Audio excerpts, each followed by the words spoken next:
From The Case for Reincarnation by Joe Fischer, abridged, read by Vincent Bagnall. As irrepressible as life itself, reincarnation prevails despite the censure of critics mired in materialism. Tribal societies were nourished by its mythic vigor. Classical societies graced the doctrine with logic and reason, and 20th century societies have tested its scientific validity and revealed its therapeutic power. Yet the phenomenon of rebirth neither begins nor ends with humans.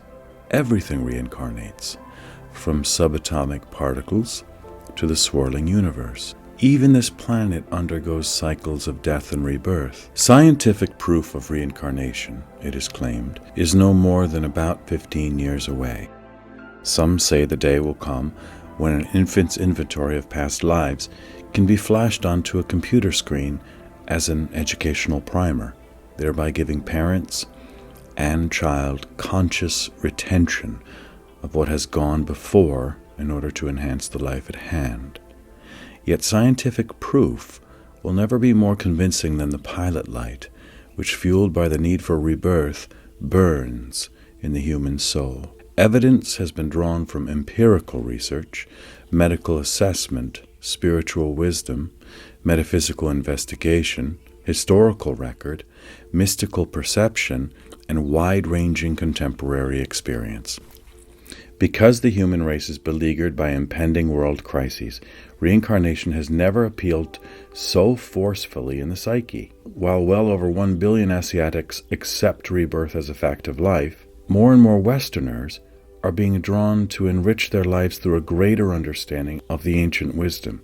Many are intrigued, initially by the revelations of past life therapy, the research findings of medical professionals, and the implications of the so-called new physics. This fascination shows itself in everything from the launching of a California-based magazine devoted exclusively to reincarnation to the sale of tin badges in Britain proclaiming reincarnation is making a comeback. An instinct of the race is how Henry David Thoreau described the belief that we return to Earth in as many fresh embodiments as our spiritual evolution demands. Human existence is much vaster, much grander, and invested with far greater meaning than one could possibly have imagined. In extending one life to many lives, reincarnation grants significance to each existence, just as a lifetime of personal development counts on each day's vital contribution. Hope accompanies this broader vision. Not naive, idealistic hope, but hope founded on a blending of faith and reason. Reincarnation tells us that even the most tragic, sordid deaths are just more births in the making, and that nothing can ever happen on the myriad journeys of unfoldment except opportunities to learn and grow. So it is that lives on earth, shaped by karmic propensities, become charged with meaning. Each thought, word, and deed is rich with purpose as it bears the cause of effect to come.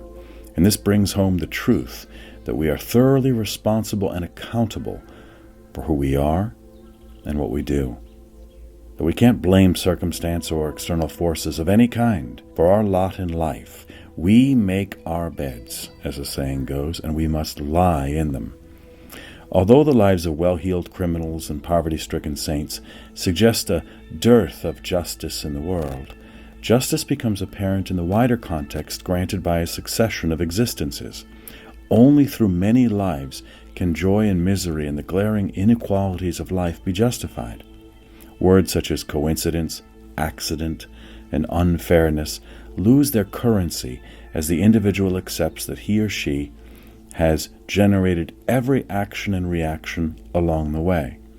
Reincarnation means that each of us is partaking in an ultimately joyous progression of self-realization, spanning an incalculable number of embodiments.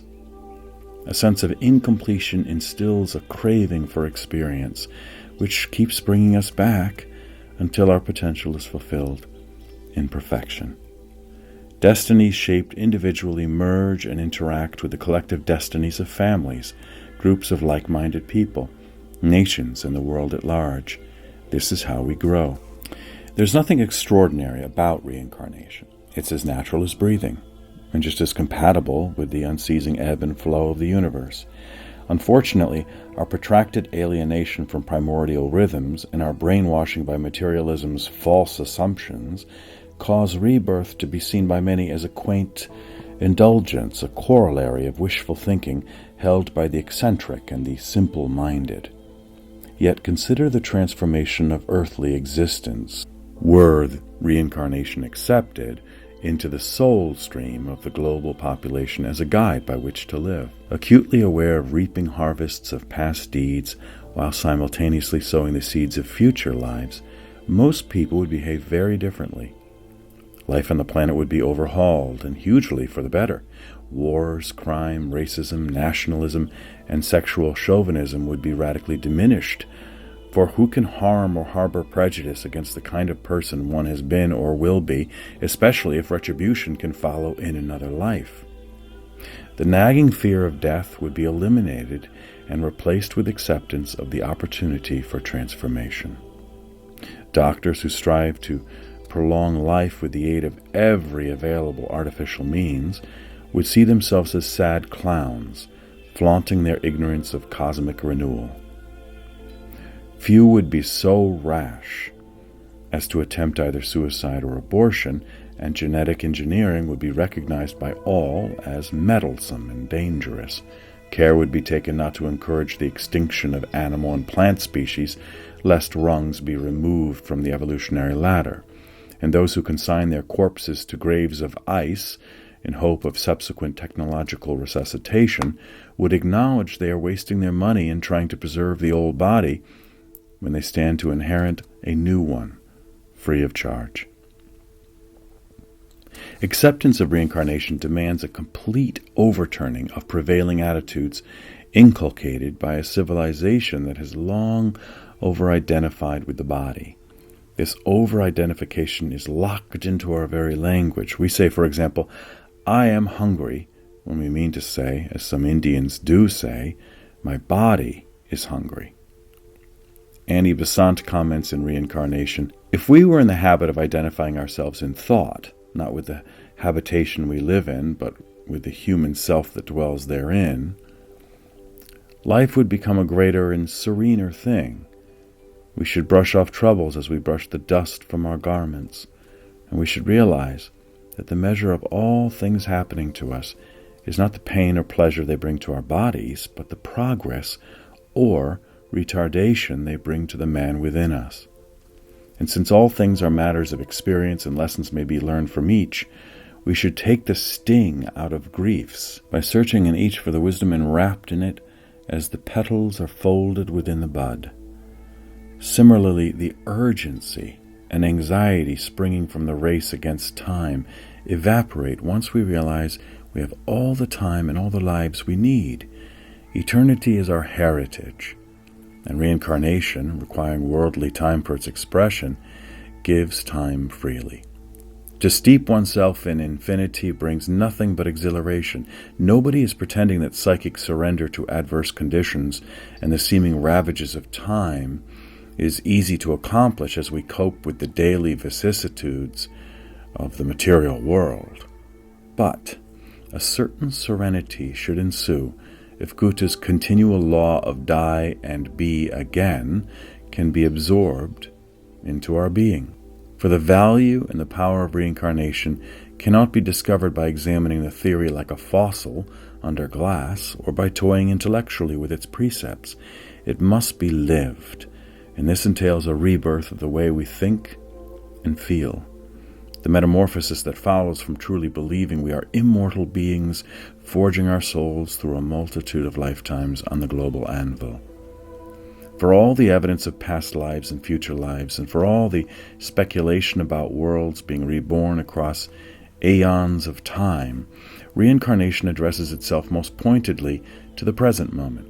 While other lives and other ages take care of themselves, the present is all we have, and always the only available life is this one. Nothing ever matters but the now, with its marvelous incorporation of all reincarnational history. For even as we are today, what we established yesterday, we will surely be tomorrow what we establish today. Therein lies the challenge of reincarnation, the challenge that prompted this advice from the great German philosopher Friedrich Nietzsche. Live so that thou mayest desire to live again. That is thy duty, for in any case thou wilt live again.